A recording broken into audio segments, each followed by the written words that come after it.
It's not every day you get to ask a Toronto Blue Jays legend like John Gibbons a question. So this is a big day for me. It might just, today it's what, Tuesday for John Gibbons, but for me, it's a big day.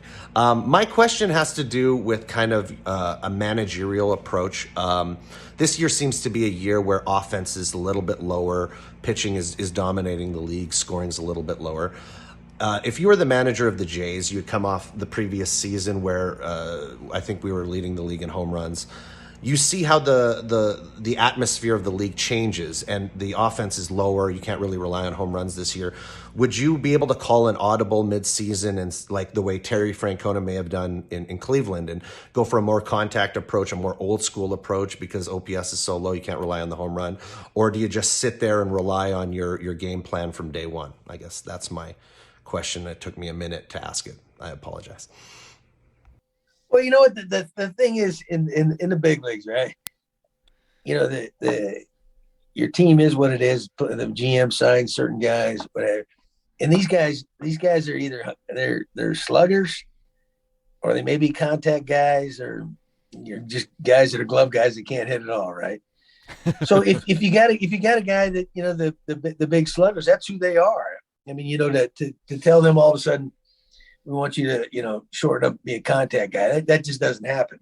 It used to be years ago that even your guys that were known as the sluggers, your guys that hit the most home runs, and look at a guy like Hank Aaron, right? He was just a great hitter, right? Like Willie Mays, a lot of those guys. It's funny, real quick. Let me throw this in here real quick. Davey Johnson, when he managed the Mets, speaking of Hank Aaron, we were standing around the cage one day and he was talking about hitting, right? I was struggling with something. And he played with Hank Aaron in Atlanta. And that was a year, I think there was Aaron, him, and then one other guy hit like 40 home runs, right? Davey did as a second baseman. But he was telling me, he said that, and Hank was the greatest home run hitter ever, right? And he said, he was saying, he asked me, how Hank Aaron took BP? And I said, no, how? And he goes, well, his first round, he just hit some ground balls. He played a little pepper with the second baseman, right? Next round, he been turning up a little bit. He hit some ground balls harder. He starts hitting some line drives. Then his next round, he hit more line drives. And then his final rounds, like he might turn it up a little bit and pop a couple out of the ballpark.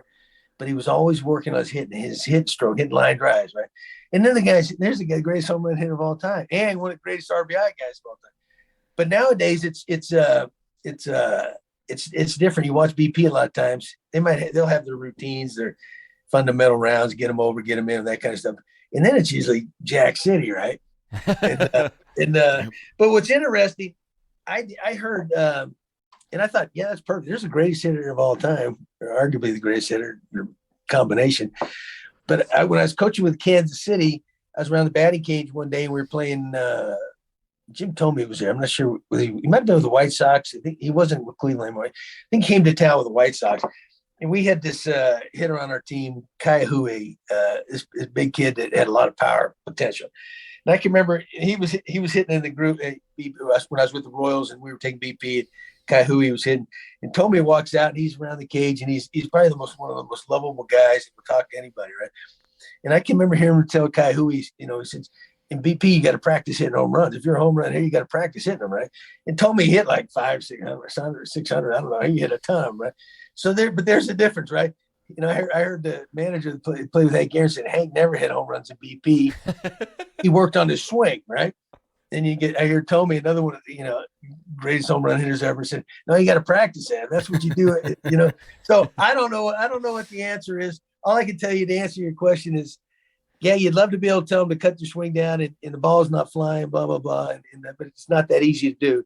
That's why I think the best teams, they have their sluggers, but they have enough guys in that are just good hitters, fundamental hitters and line drive guys that get on base that way. Or because, if you think about it, if say, the great hitters get 500 at bats a year, right? In a huge home run year is what? Let's say 40 home runs. So that's what? That's 460 other at bats. We ain't hitting a home run, man. You better be doing something. Yeah. So you better, you need it. And you know what else too is kind of, I notice it all the time. Guys will get up, you see statistics, their stats come out at the end of the year. and it says, well, this guy's got 20 home runs. He's got like 40 something RBIs. And it's like, so he's not driving in a whole heck of a lot of runs other than if he's not hitting a home run, right? Yeah. Where we used to be a guy's got 20, 25 home runs. He's probably sitting around 70, 80 homers, you know? I mean, RBIs at the time, RBIs. you know? So I don't know. I don't know what your answer is. You know, maybe part of it too, you know, the juice ball, I think that's been a little different this year. The home runs and everything are down. So, but you know, these guys are what they are. It's not like you can change all the time. And the games encourage home runs, man. You know, fans love to see it. It's proven the teams that win hit the most home runs. Mm-hmm. So, you know, you can argue that all you want, but you know, That's what it is. somebody's gonna throw that at you. Yeah. I mean, I sure loved watching Batista, Edwin, and Bringer of Rain just hit bombs all 2015. That was pretty fun. Exactly. Hey, you know, another thing real quick. I'm just rambling. Sorry. I was watching with the game when Anaheim was in town in Toronto, was it a few weeks ago? And Manoah was facing Ohtani, right? Yep. That was a big matchup. Great game. And Ohtani was hitting, and like he tried to lay down a bunt, right? And plus he's also the fastest guy in the league, I think.